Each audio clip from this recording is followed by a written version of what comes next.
तो मूवी के स्टार्ट में हम एक लड़की जेन फोस्टर को देखते हैं। उसके साथ उसके प्रोफेसर और उसकी असिस्टेंट भी होती है। वो लोग खुले आसमान के नीचे कोई रिसर्च कर रहे होते हैं। तभी उन्हें आसमान से कोई लाइट निकलती हुई दिखाई देती है और तभी वहाँ पर एक बहुत बड़ा टोर्नेडो आता है और उसमें से एक आदमी बाहर आकर गिरता है जिसने कपड़े तक नहीं पहने होते और प्रोफेसर उनको कुछ कपड़े पहनाता है। अब यहाँ से स्टोरी आती है पास्ट में और हमें मिड कार्ड का सीन दिखाया जाता है। ऐसा किंगडम और ऐसी दुनिया जो कि जमीन से ऊपर है उसे एस्गार्ड कहते हैं और मिडगार्ड उससे नीचे वाली दुनिया यानी जमीन को कहते हैं। वहाँ पर कुछ फ्रोस्ट जायंट का अटैक होता है क्योंकि वो मिडगार्ड पर कब्जा करना चाहते थे, लेकिन तभी वहाँ पर एस्गार्ड से एक किंग आता है जिसका नाम किंग ओडिन होता है और उन सब जायंट से लड़कर उन्हें हरा देता है। इन जायंट्स के लीडर का नाम लोफी होता है और किंग ओडिन लोफी को पूरी तरह से हरा देता है और उसके पास एक खतरनाक वेपन भी होता है जिसे किंग ओडिन अपने पास रख देता है। इनफैक्ट ये वेपन किसी भी लीडर की ताकत हुआ करता है और हर किंगडम के पास उसका अलग वेपन होता है।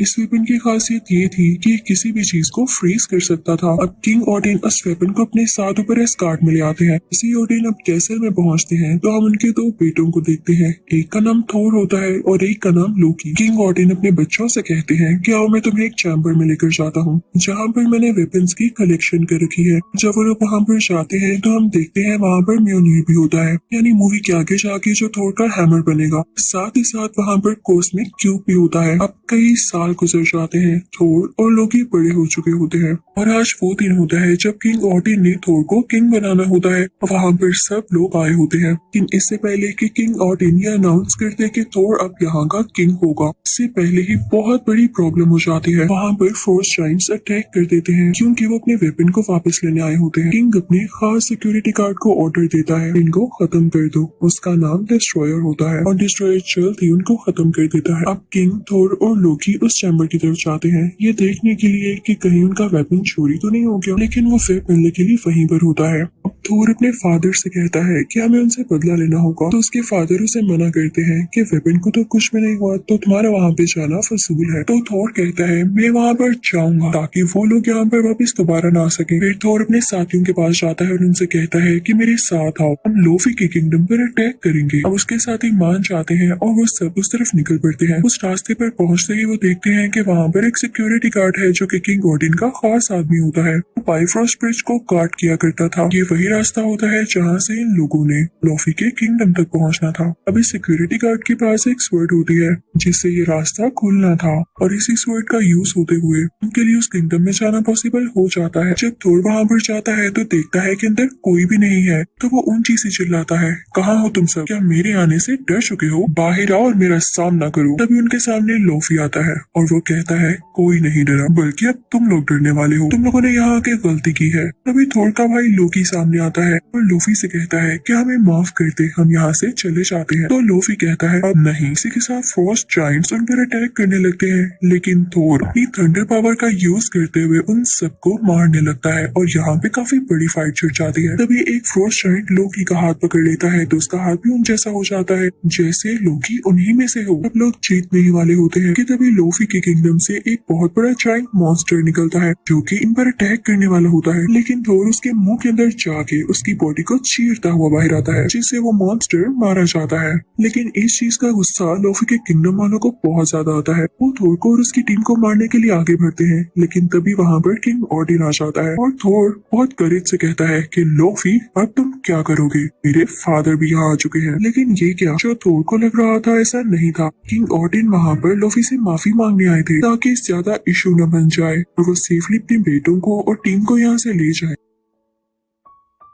वो लोफी से कहते हैं कि हमसे गलती हो गई, हमें यहाँ से जाने दो। लेकिन लोफी कहता है गलती की सजा मौत है और अगर एक बार तुम लोग यहाँ पर अटैक की नियत से आ गए तो वापस नहीं जा सकोगे। लेकिन जब किंग ओडिन ये देखता है कि इससे काम नहीं चल रहा तो वो अपना मैजिक यूज करते हैं और अपनी टीम को वापस एस्गार्ड ले आते हैं। लेकिन एस्गार्ड वापस आते ही थोर का बिहेवियर काफी बुरा हो जाता है और वो अपने फादर किंग ओडिन से कहता है आप अगर मदद नहीं कर सकते थे तो वहाँ पर क्यों आए? मैं अच्छा खास सा उनको हराने वाला था, आपने उनसे माफी क्यों मांगी, वो इस काबिल नहीं है। तो किंग ऑर्डिन थोर से कहते हैं कि तुम बदतमीजी से बात कर रहे हो। तो थोर कहता है और क्या करूं, आप मुझे लड़ने देते। किंग ऑर्डिन कहते हैं अब मैं तुम्हें बताऊंगा कि तुम क्या करोगे। वो उससे उसका ड्रेस और पावर्स छीन लेते हैं, इवन उसका हैमर भी। और अब थोर को फेंक दिया जाता है मिड कार्ड यानी जमीन की तरफ, कार्ड से बहुत नीचे, और साथ ही साथ उसके हैमर को भी जमीन में फेंक दिया जाता है जो कि किसी और तरफ गिरता है। अब किंग ऑर्डिन कहते हैं कि हैमर मैंने जहाँ पर फेंका ये वहीं पर गिरा रहेगा और इसको वही उठा सकेगा जो इसको डिजर्व करता होगा, इसे उठाने के काबिल होगा। और थोर तुम तब तक इसको हासिल नहीं कर सकोगे जब तक इसके लिए डिजर्विंग न बन जाओ। नेक्स्ट सीन में हम देखते हैं कि थोर एक हॉस्पिटल में है।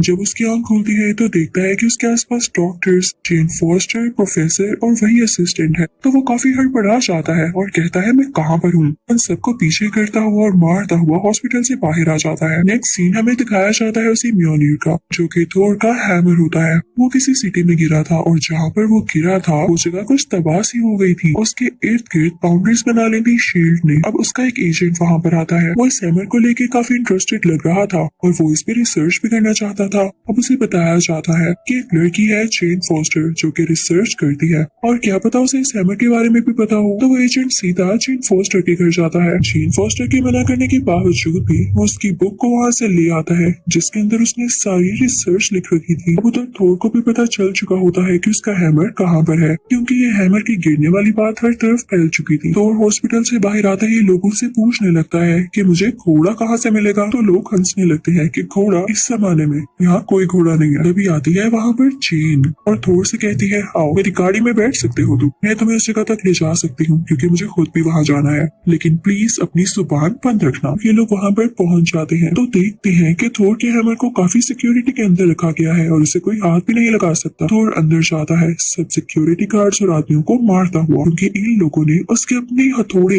यानी हैमर पर कब्जा कर रखा था। आखिरकार थोर उस जगह पर पहुंच ही जाता है जहाँ पर हैमर होता है। उसे खुशी से उठाने लगता है लेकिन ये क्या, उससे हैमर उठाया ही नहीं जाता। थोर को बहुत दुख होता है और उसे गुस्सा भी आ रहा होता है। इतनी देर में शील्ड के एजेंट्स आ जाते हैं और वो थोर को जेल में बंद कर देते हैं। थोर देखता है कि वहाँ पर लोकी भी है। लोकी उसके पास आता है और उससे कहता है थोर तुमने बिल्कुल अच्छा नहीं किया, तुम्हारी वजह से फादर की डेथ हो चुकी है, किंग ऑर्डिन मर चुके हैं, उन्होंने तुम्हारा गम ले लिया था। तो थोर को काफी दुख होता है और उसे रिग्रेट भी हो रहा होता है कि उसने अपने फादर से बदतमीजी क्यों की और वो इसी सोच में गुम हो जाता है। अब रात को जेन के साथ जो प्रोफेसर होता है वो यहाँ पर आता है और जेल वालों को थोर का नकली ID कार्ड दिखाते हैं। कहते हैं कि इससे गलती हो गई, इसे नहीं पता था कि ये रिस्ट्रिक्टेड एरिया है, अब इसे मेरे साथ भेज दें, दोबारा ऐसा नहीं होगा। अब वहाँ से निकलते ही वो दोनों ड्रिंक करने लगते हैं लेकिन प्रोफेसर साहिब अपने होश खो बैठते हैं तो थोर उन्हें इन फॉस्टर के घर ले आता है और अब वो दोनों बैठ के बातें करने लगते हैं जबकि प्रोफेसर रेस्ट कर रहे होते हैं। अब जेन थोर से पूछती है तो चलो अपने बारे में बताओ, तुम कहाँ से आए हो। तो थोर कहता है कि मैं एक किंग का बेटा हूँ, हम लोग किंगडम में राज करते हैं। तो जेन कहती है तुम भी कमाल करते हो, कैसी बातें कर रहे हो। तो थोर कहता है लाओ मैं तुम्हें ड्रॉ करके दिखाता हूँ और थोर पूरी एक डायग्राम बनाता है जिसमें वो 9 के 9 किंगडम्स होते हैं। जेन को बताता है कि जिस अर्थ पर तुम रह रही हो इसे मिडगार्ड कहते हैं, जहाँ मैं रहता हूँ उसे एस्गार्ड कहते हैं। अब यहाँ से सीन शिफ्ट होता है एस्गार्ड की तरफ और हमें दिखाया जाता है कि लोकी ने झूठ बोला था कि किंग ऑर्डिन की डेथ हो चुकी है। वो तो अभी जिंदा होते हैं लेकिन अभी भी होशी की हालत में होते हैं और लोकी उनके पास ही बैठा होता है।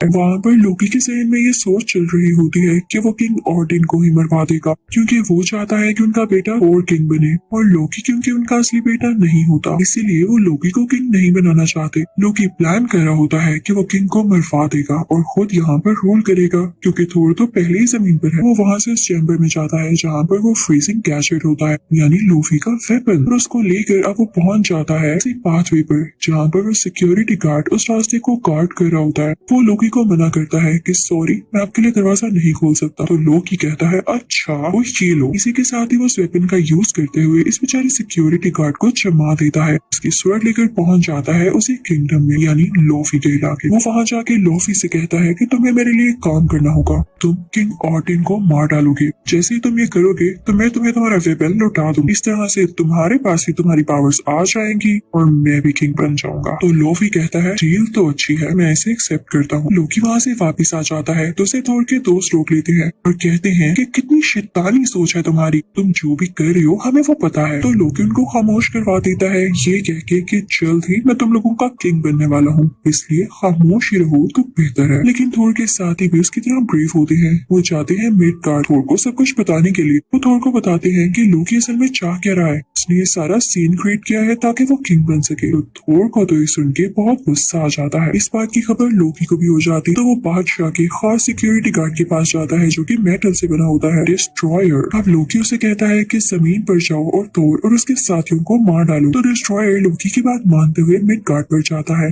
वो थोर के साथियों के सामने जाके उसको मारने ही वाला होता है कि तभी थोर सामने आ जाता है और वो कहता है डिस्ट्रॉयर रुक जाओ और मुझसे मुकाबला करो। डिस्ट्रॉयर को क्या फर्क पड़ना था, थोर को हिट करता है और थोर दूर जाके गिरता है क्योंकि ना उसके पास उसका ड्रेस था ना ही उसका हैमर, तो उसके पास पावर्स कहाँ से आएंगी। वो काफी जख्मी हो जाता है। लेकिन यहाँ भी होता है एक मिरेकल। याद है किंग ऑडिन ने क्या कहा था कि जब तक थोर इस काबिल नहीं हो जाता कि वो हैमर को डिजर्व कर सके तब तक हैमर उसके पास नहीं आ सकता। तो सुने थोर ने ऐसा काम कर दिया था कि वो हैमर को डिजर्व करता था। उसने अपने दोस्तों के लिए कुर्बानी दी थी और खुद चोट खाई थी। अब उसके पास उसका ड्रेस और उसका हैमर वापिस आ चुका था और अब बहुत पावरफुल फील कर रहा था। थोर वहाँ पर डिस्ट्रॉयर को अपने हैमर से डिस्ट्रॉय कर देता है। थोर अपनी टीम को लेता हुआ वापस ऊपर जाता है। अब वहाँ का सिक्योरिटी गार्ड जिसे लोकी ने जमा दिया होता है वो अपनी पावर का यूज करते हुए बर्फ को तोड़कर बाहर आ जाता है और वो पाथवे थोर के लिए खोल देता है। लेकिन एस्गार्ड खुलने की वजह से लोफी के किंगडम के लोग भी उधर आने लगते हैं। अब लोफी वहाँ पर आकर किंग ऑडिन पर अटैक करने वाला होता है जैसा उसे करने के लिए लोकी ने कहा था। लेकिन लोकी यहाँ पर चाल चलता है और वो खुद ही लोफी को मार डालता है अपने फादर की आंखों के सामने ताकि वो अपने फादर यानी किंग ऑडिन को इम्प्रेस कर सके कि इसने अपने फादर की जान बचाई है। यहाँ से लोकी सीधा बढ़ता है बाइफ्रॉस्ट ब्रिज की तरफ और उसे एक्टिवेट करके उसमें से कोई खतरनाक बीम निकालने वाला होता है ताकि ये सारी जगह तबाह हो जाए और लोकी खुद अपने किंगडम पर राज कर सके और उसे रोकने वाला कोई भी यहाँ तक ना सके। लेकिन तभी वहाँ पर आ जाता है थोर और उसे रोकने वाला आज तक कोई पैदा नहीं हुआ था। थोर लोकी से कहता है तो तुम पास नहीं आओगे। तो लोकी कहता है नहीं, इसमें से मैं बीम्स निकाल नहीं वाला हूँ। तो थोर कहता है अच्छा ठीक है। थोर अपना हैमर उस ब्रिज के ऊपर दे मारता है जिससे वो ब्रिज डिस्ट्रॉय हो जाता है। लोकी ये देख के हैरान रह जाता है लेकिन ब्रिज टूटने की वजह से वो दोनों ब्रिज से नीचे गिरने वाले होते हैं। तभी वहाँ पर किंग ऑडिन आते हैं जो कि थोर का हाथ थाम लेते हैं ताकि वो नीचे न गिरे। लोकी ने थोर का हाथ पकड़ा होता है लेकिन जब उसे रियलाइज होता है कि वो इस काबिल नहीं था कि कभी भी अपने फादर को इम्प्रेस कर सके तो वो अपना हाथ थोर से खुद ही छुड़वा लेता है। अब हर तरफ ये बात फैल जाती है कि लोकी ब्रिज से गिरकर मारा गया। अब किंग ऑडिन आते हैं थोर के पास और उससे कहते हैं कि जब तक मैं जिंदा हूँ मेरी यही ख्वाहिश है कि मेरा बेटा मेरी आंखों के सामने किंग बने। तो थोर अपने फादर से कहता है नहीं, मुझे अभी बड़े बड़े काम करने हैं और आप जैसा बनना है। जब मैं वाकई इस काबिल हो गया तब आप मुझे किंग बना दीजिएगा। अब इस पार्ट के एंड में हम देखते हैं कि लोकी मरा नहीं होता बल्कि वो पार्ट 2 में जिंदा होकर जरूर आएगा। इसी के साथ ये पार्ट 1 यहीं पर खत्म होता है और अब मैं आपको एक्सप्लेन करने वाला पार्ट 2। तो पार्ट 2 के शुरू होते ही फर्स्ट के सीन को दिखाते हुए जहाँ पर हमें किंग ऑडिन के फादर दिखाए जाते हैं। वो उनका दौर चल रहा था और उस वक्त उनका दुश्मन था मेलिकस। उसके पास भी एक वेपन हुआ करता था जो उसकी ताकत था। मेलिकस चाहता था कि वो पूरे 9 किंगडम्स पर अटैक करके उन पर कब्जा कर ले, लेकिन किंग ऑडिन के फादर ऐसा होने नहीं दे सकते थे। तो वो मेलिकस और उसके साथियों को हरा के वहाँ से दूर भेज देते हैं और वो मेलिकस से उसका वेपन लेके जमीन की गहराइयों में दफना देते हैं। अब जब मेलिकस को रियलाइज होता है कि उसे उसका वेपन ले लिया गया है और उसके मुकाबले में कोई आम इंसान नहीं खड़ा बल्कि द ग्रेट किंग है, तो वो अपने खास साथी को बुलाता है और कहता है कि अभी हमारे लिए गहरी नींद लेना बेहतर है और जब हालात बेहतर हो जाएंगे तो हम खुद ही लौट आएंगे और अपना वेपन भी वापस हासिल कर लेंगे। मेलिकत और उसका अजीब और गरीब साथी गहरी नींद में सो जाते हैं। कहानी आती है प्रेजेंट की तरफ। मेलिकत अभी तक सोया होता है। पर ये तो एक अलग कहानी है, लेकिन अगर हम बात करें एस्गार्ड की तो वहाँ पर सबको पता चल चुका होता है कि लोकी ने अपने फादर को धोखा देने की कोशिश की थी कि नजरों में अच्छा बनने के लिए। अब वो पकड़ा जा चुका होता है क्योंकि वो मरा नहीं था, जिंदा था और थोर उसे पकड़ कर किंग ऑडिन के पास ला रहा होता है। इसके बाद अगले सीन में हम थोर को काफी शानदार लड़ाई करता हुआ देखते हैं और ये लड़ाइयाँ वो अपने किंगडम को बचाने के लिए किया करता था और उन लोगों के लिए जो खुद अपने लिए कुछ कर नहीं पाते थे और इतने ताकतवर नहीं थे, वो सब थोर से मदद मांगा करते थे और ये थोर की अच्छाई थी कि वो उनकी मदद कर भी दिया करता था। फिर थोर जाता है अपने फादर के पास और उनसे बातें करने लगता है। यहाँ हमें पता चलता है कि बाइफरोस्ट ब्रिज दोबारा से रिपेयर हो चुका है और अब वो बिल्कुल ठीक से काम भी करने लगा है। अब किंग ऑडिन थोर को बताते हैं कि बेटा जल्दी वो वक्त आने वाला है जब नो के नो किंगडम से एक अलाइनमेंट में आ जाएंगे और जैसे वो इकट्ठे होंगे एक पोर्टल खुल जाएगा और मेलिकेट ने कहा था जब ऐसा टाइम आएगा तो वो भी लौट आएगा, तो तुम्हें होशियार रहना होगा। उधर जमीन पर हम जेन फॉस्टर और उसके असिस्टेंट को देखते हैं जो कि इसी टॉपिक पर बात कर रहे होते हैं कि क्या ऐसे पोर्टल्स वाकई होते हैं। तो उनको पता चलता है कि यहाँ पर एक अबेंडन बिल्डिंग है। ये सस्पेंस होने लगता है कि यहाँ पे कोई क्यों नहीं जाता, चलो हम चलते हैं। लेकिन वहाँ पर जाना इनकी गलती होती है क्योंकि वहाँ पर कुछ ऐसे पोर्टल्स थे कि उसमें कोई भी ऑब्जेक्ट डाला जाए चाहे वो इंसान हो वो गायब हो जाता था, दुनिया के किसी दूसरे कोने में गिर जाता था। और जब जेन ऐसे पोर्टल को देख रही होती है तो वो भी पोर्टल के अंदर गिर जाती है और पता है वो कहाँ पहुँचती है, जमीन की उसी गहराई में जहाँ पर किंग ऑडिन के फादर ने मेलिकेट का वेपन छुपा रखा था। जैसे ही वो उस जगह पर हिट करती है उस वेपन की सारी ताकतें जेन फॉस्टर के अंदर आ जाती है और इस बात का पता उसी सिक्योरिटी गार्ड को भी चल जाता है जो कि बाइफरोस्ट ब्रिज की हिफाजत किया करता था। वो थोर को जाकर बताता है कि आपने मुझे कहा था कि मैं जेन फॉस्टर पर नजर रखूं, लेकिन वो मुझे दुनिया में कहीं भी नजर नहीं आ रही है, कहीं उसे कुछ हो तो नहीं गया। तो थोर उसे कहता है मुझे फौरन से जमीन यानी मिड गार्ड पर भेजो, मैं जाकर देखता हूँ। अब थोर आ चुका था मिड गार्ड पर, लेकिन जेन तब तक वहाँ पर पहुंच चुकी होती है यानी जमीन पर वापिस आ चुकी होती है। जब थोर को देखती है तो उसे स्लैप करती है, तुम इस होलिये में यहाँ पर आ गई हो, कोई तुम्हें देख लेगा तो क्या कहेगा। लेकिन काम उल्टा ही पड़ जाता है, पुलिस वहाँ पर आती है और जेन को ही पकड़ के कहती है लेडी आपने इसे स्लैप क्यों किया है। लेकिन पुलिस का जेन को हाथ लगाना पड़ता है महंगा क्योंकि जेन में से काफी इलेक्ट्रिकल वेव्स निकलती हैं, इससे पुलिस ऑफिसर दूर जाकर गिरता है। ये देख के थोर को पता चल चुका था कि उसकी दोस्त के अंदर ये एबिलिटीज आ चुकी है, मेलिकेट की उसी वेपन की पावर्स। तो वो उसे अपने साथ एस्कॉर्ट ले आता है। किंग ऑडिन भी जब उसे देखते हैं तो उन्हें पता चल जाता है कि जेन के अंदर ये पावर्स हैं जो कि अच्छी नहीं है। वो बताते हैं कि मेलिकेट अब जरूर लौटेगा, उसका वेपन अब जेन के साथ कनेक्टेड हो चुका है तो जेन की जान को भी खतरा है, इसका ख्याल रखना। और ऐसा ही होता है।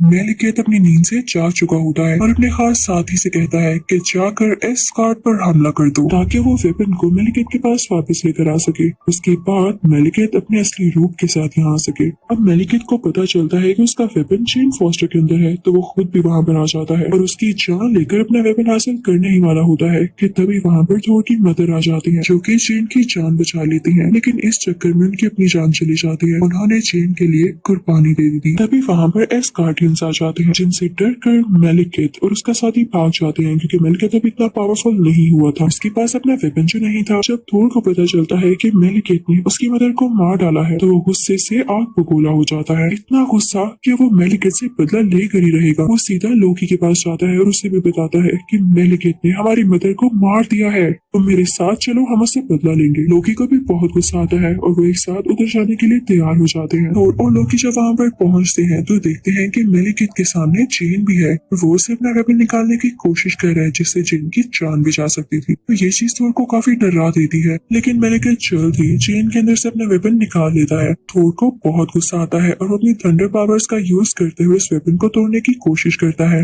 लेकिन ऐसा नहीं कर पाता। मेलिकेट के पास अब उसका वेपन आ चुका था और वो और भी ज्यादा स्ट्रॉन्ग हो चुका था। मेलिकेट अपनी स्पेसशिप लेके वहाँ से चला जाता है और कहता है कि मैं उस दिन यहाँ पर जरूर आऊंगा जब सब किंगडम्स एक साथ इकट्ठे हो जाएंगे। तभी हम देखते हैं कि मेलिकेट का वही खास साथी लोकी को काफी जख्मी कर देता है। यहाँ पर उसने थोर के लिए कुर्बानी दी होती है, सैक्रिफाइस किया होता है कि मेलिकेट का ये साथी उसे मार डाले और थोर यहाँ से चला जाए। अब जेन थोर को अपने साथ ले जाती है उसी पोर्टल के पास जिससे वो वापस दुनिया में जा सकते थे। वहाँ पर वो प्रोफेसर और अपनी असिस्टेंट से मिलती है। वहाँ पर प्रोफेसर बताते हैं कि अगर हम बिल्कुल सेंटर में चले जाएं, मेलिकेट को पूरे 9 किंगडम्स पर कब्जा करने से रोक सकते हैं। अब ये सब लोग निकल पड़ते हैं उसी जगह पर जहाँ पर मेलिकेट बताने वाला था कि पास काफी अच्छे और एडवांस वेपन्स भी होते हैं कि मेलिकेट का मुकाबला करने में कोई कसर बाकी न रहे। जल्दी वहाँ पर मेलिकेट भी आ जाता है और तभी वहाँ एक और पोर्टल खुल जाता है जिसमें से होते हुए थोर और मेलिकेट कहीं और आ जाते हैं। लेकिन थोर को तभी आइडिया आता है, वो मेलिकेट का अपना स्पेसशिप मंगवाता है और मेलिकेट पर दे मारता है जिससे उसकी डेथ हो जाती है। मेलिकेट अब नहीं रहा था,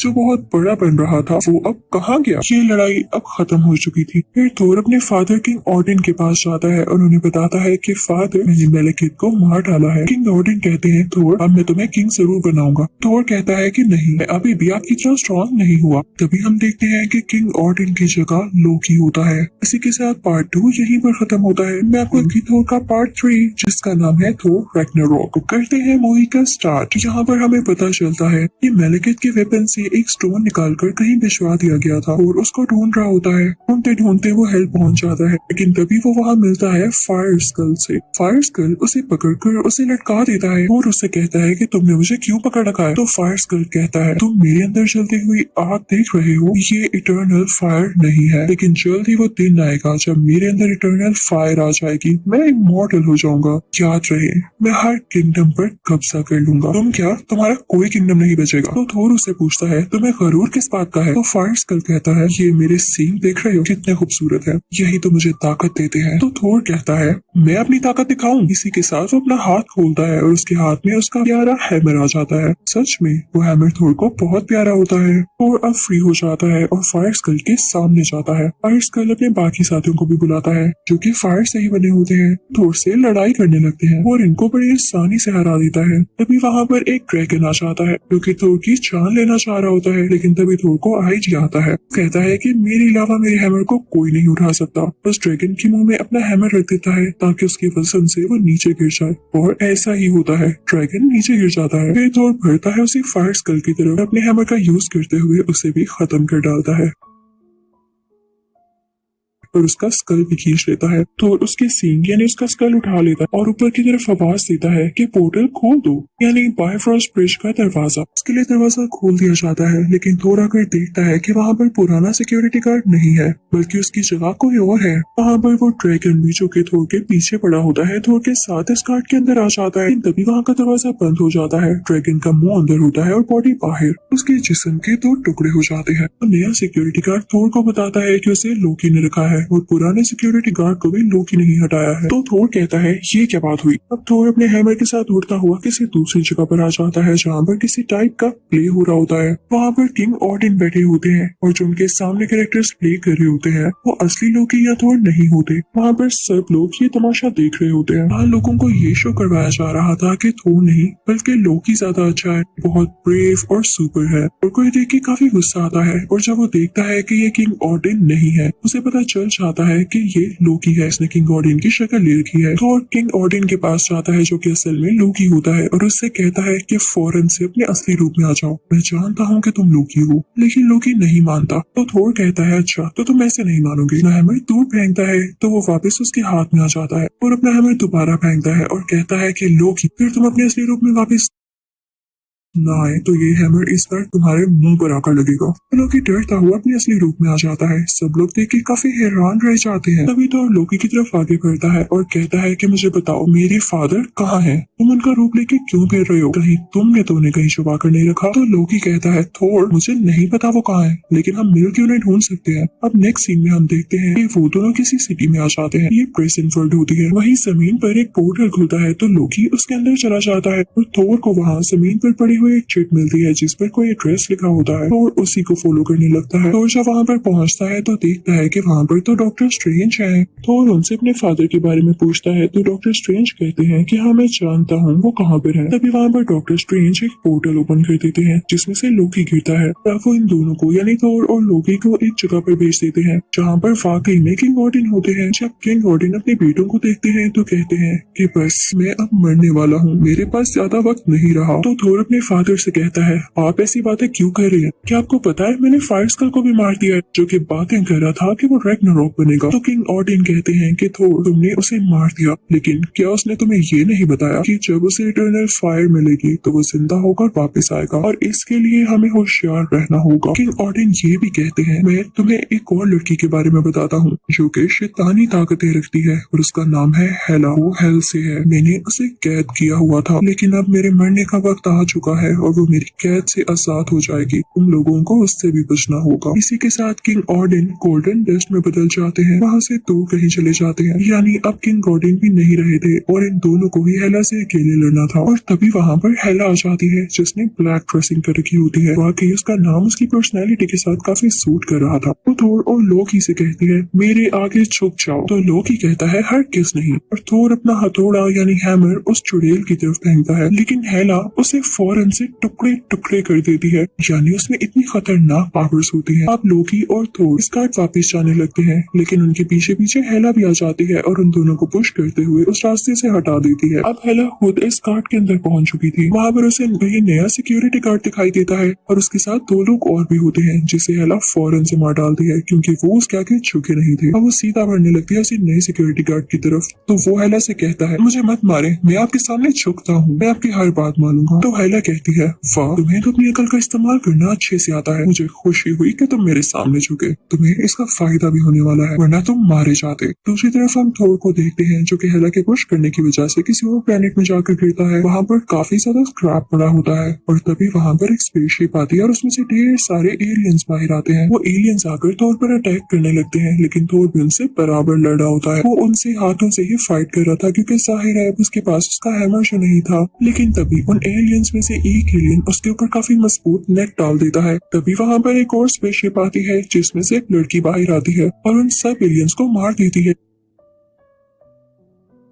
वो थोर को अपने साथ ले जाती है। अब वो लड़की थोर को इसी प्लेनेट के ग्रैंड मास्टर के पास लेकर आती है जो कि यहाँ रूल किया करता था। वो थोर को एक कुर्सी के साथ बांध देते हैं। तो लड़की थोर को ग्रैंड मास्टर के पास लेकर आई होती है। उसका नाम उल्टाई होता है। उसे ऐसा करने की पैसे मिलते हैं। वहाँ पे ग्रैंड मास्टर थोर को बताता है कि मैंने यहाँ पर तुम्हें इसलिए बुलाया क्योंकि मैं रेसलिंग कॉम्पिटिशन करवाता हूँ और मुझे तुम्हें देखने से लग रहा है कि तुम काफी स्ट्रॉन्ग हो, काफी ताकत है तुम में, तो तुम्हें मेरे लिए लड़ना होगा। तो थोर कहता है, नो, मुझे कोई इंटरेस्ट नहीं, मुझे बस अपने किंगडम वापस जाना है, मुझे छोड़ दो तुम। तो ग्रैंड मास्टर कहता है, तुम्हें छोड़ दूं? तभी थोर की नजर पड़ती है लोकी पर जो वहाँ पर ही होता है। तो थोर ग्रैंड मास्टर से कहता है कि ये देखिए मेरा भाई भी यहाँ पर है, आप इसे क्यों नहीं उस कॉन्टेस्ट में रख लेते, ये भी काफी स्ट्रॉन्ग बनता है। तो लोकी कहता है, नहीं नहीं, मैं इसका भाई नहीं हूँ, ये झूठ बोल रहा है। तो ग्रैंड मास्टर कहता है, जो भी है मुझे इससे कोई कंसर्न नहीं, और मुझे तुमसे मतलब है क्योंकि मैं जानता हूँ तुम गॉड ऑफ थंडर हो। और फिर भी मना कर रहा होता है। तो ग्रैंड मास्टर कहता है, अच्छा चलो सुनो, अगर तुम मेरे लिए कॉन्टेस्ट लड़ते हो और इसमें जीत जाते हो तो मैं तुम्हें एक बिल्कुल नई स्पेसशिप दूंगा जिसमें तुम एस्कार्ट वापस जा सकोगे। तो थोर कहता है,